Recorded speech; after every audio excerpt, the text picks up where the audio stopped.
Bonsoir bien-aimés.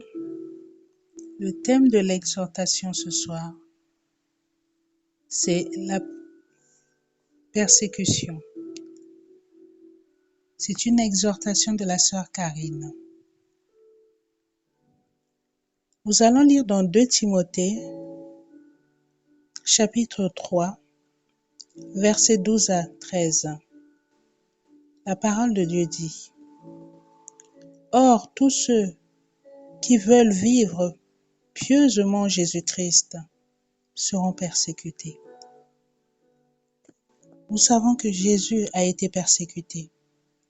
Il n'a jamais baissé les bras. Heureux ceux qui souffrent en Jésus-Christ. Une grande partie des chrétiens sont persécutés dans le monde et leur nombre augmente parce qu'ils cherchent Dieu. Sa parole dit aussi: malheur à ceux qui se confient à l'homme. Quand tu parles de Jésus, ça doit venir du fond du cœur. Soyez prêts à vivre la persécution comme Jésus l'a vécu. Nous allons lire dans Matthieu 5, verset 10. Sa parole dit: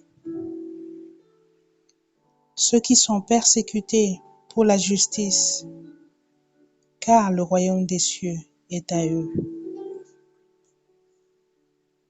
Nous n'avons pas signé de pacte avec l'ennemi, mais plutôt avec Dieu. L'Éternel doit nous aider pour cela. Frères et sœurs, tu dois invoquer le sang de Jésus, parce que la parole de Dieu dit aussi: à moi appartient la vengeance, mais aussi la rétribution. Frères et sœurs, tu dois avoir confiance en Dieu.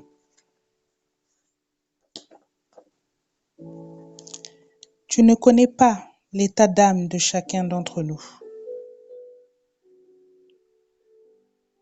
Peu importe la manière dont tu es persécuté, ne baisse pas les bras, parce que Jésus sera toujours là pour toi.